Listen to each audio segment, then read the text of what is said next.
Okay, today we're going to go over exponential functions. We've gone over them before, but all we did was move them left, right, up, down, flipped them. Today we're going to kind of analyze them a little bit. So at the top of your notes, it says exponential parent function and has a little empty box. Up to now, we've kind of said the parent function was y equals 2 to the x power. We've always used a base of 2. We're going to kind of play around with different bases now. So we're going to say our parent function is f of x equals b to the x power. That way we can put any base we want to in here. So b to the x power. Okay, and then it says if b is greater than 1, the function is an exponential growth. And you may have heard that before. Exponential growth. Okay, so it's exponential growth and is increasing.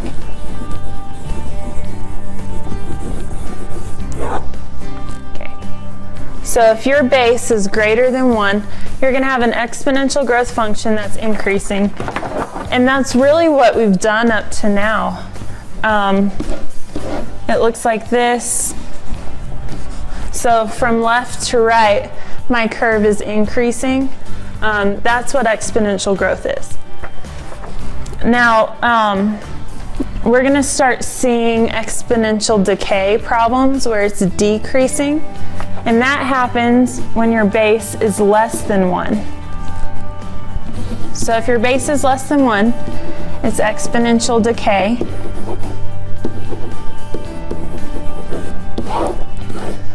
And it's going to be decreasing.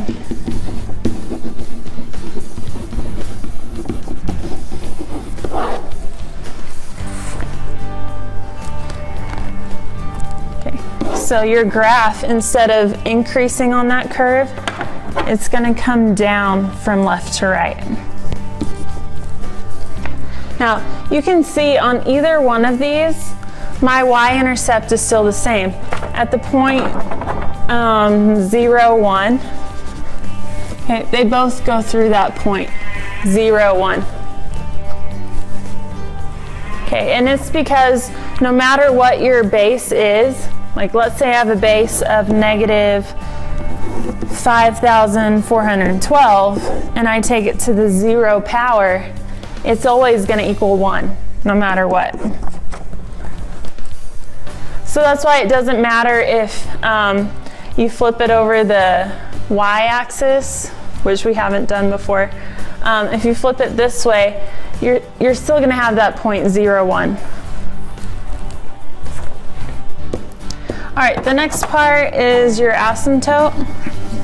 So it says asymptote on the left, and we've talked about this before, but we're going to actually define it on your notes. An asymptote is a line which the graph gets close to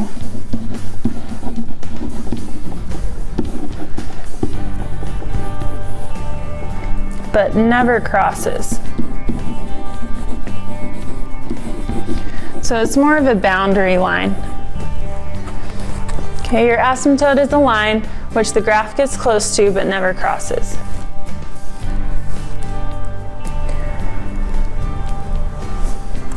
All right, so let's look at number 1.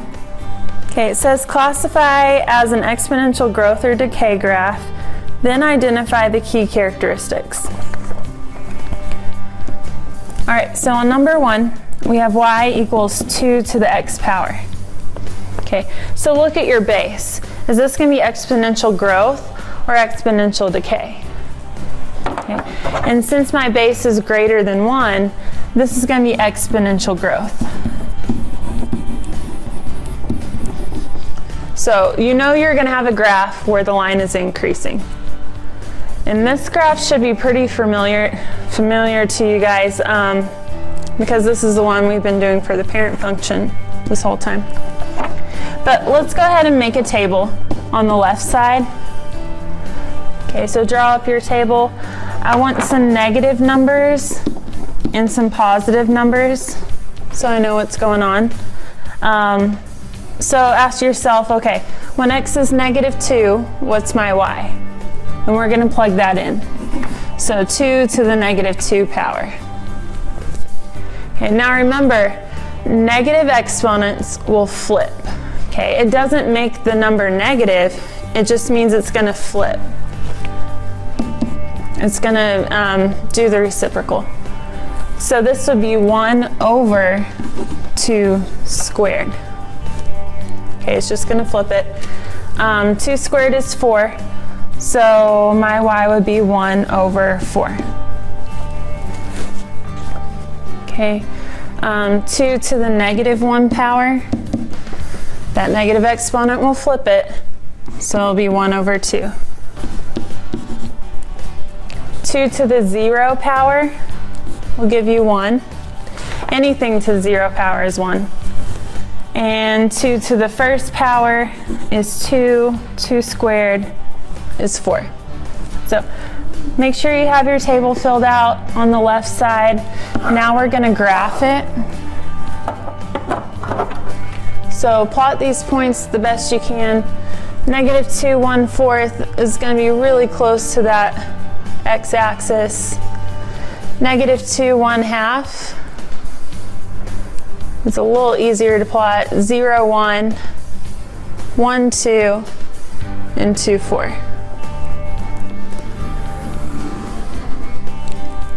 Okay, so make your graph.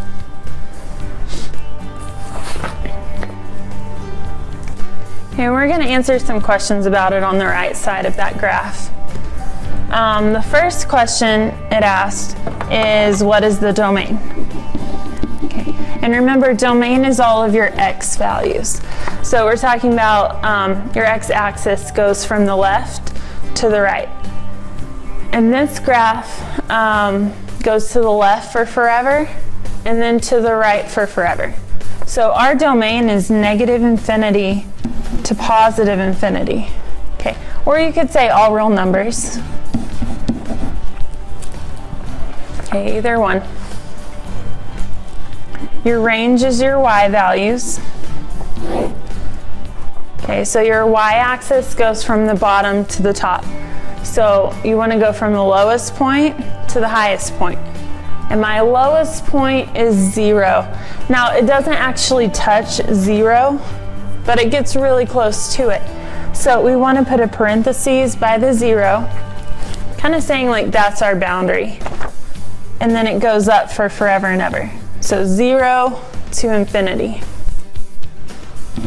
Okay, or you could say y is greater than 0.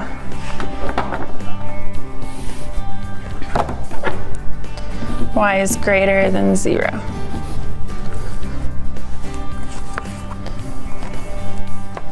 Okay, the next part talks about end behavior. In pre-cal and calculus, you'll do a lot of problems where you say what your end behavior is. So you'll definitely have to get used to this. But it says as x approaches infinity, that's what that means. As x approaches infinity, you need to figure out what your y approaches.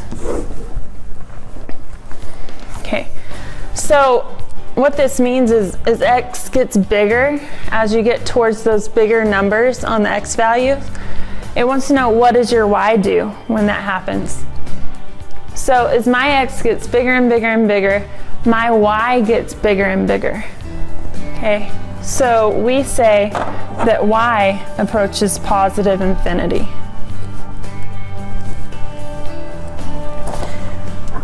All right, the next one is x approaches negative infinity. What does y approach?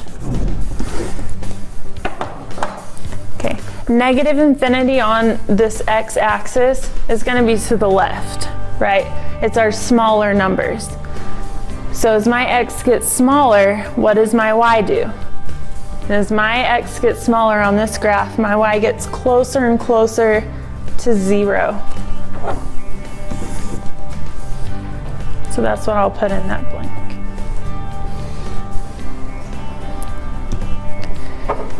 Okay, the next part wants to know what the y-intercept is.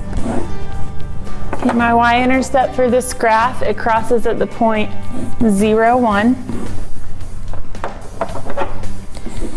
And my asymptote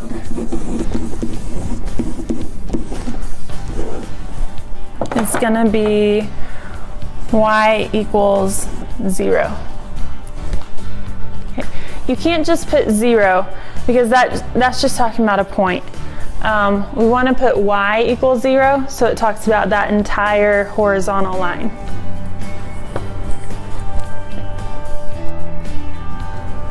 All right, so let's try another one. Let's go to number 2.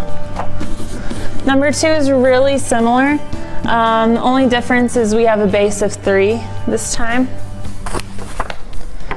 So let's make a table.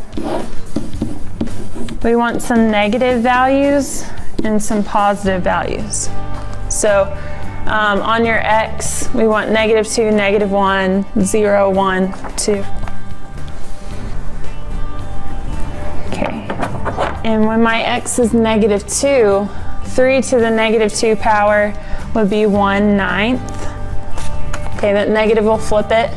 So 1 over 3 squared is 1/9. 3 to the -1 will be 1/3. 3 to the 0 power, anything to the 0 power is 1. 3 to the first power is 3, and 3 squared is 9. Okay, so fill out your table and then plot your points on the graph. Just do the best you can.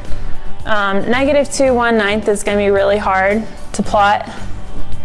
-1, 1/3 is a little easier. 0, 1, 1, 3, 2, 9.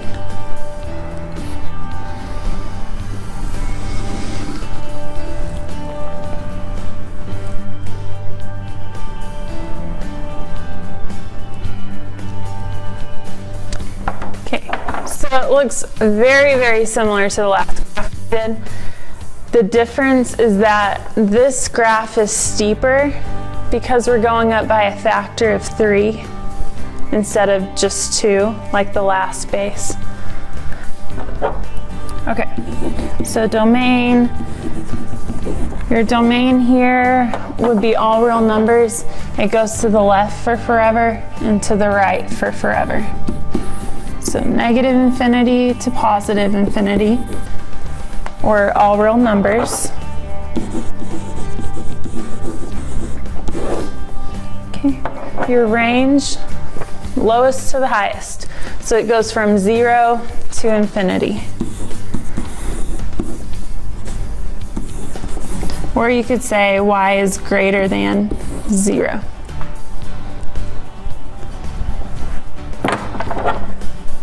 Okay, next part, as x approaches infinity, what is your y approach? And as x approaches -infinity, what is your y approach? Okay, so look at your graph. As my x gets bigger and bigger and bigger, my y gets bigger and bigger and bigger. So my y approaches +infinity on the first one. On the second one, as x approaches -infinity, so as we go to the left side of this graph, my y approaches 0.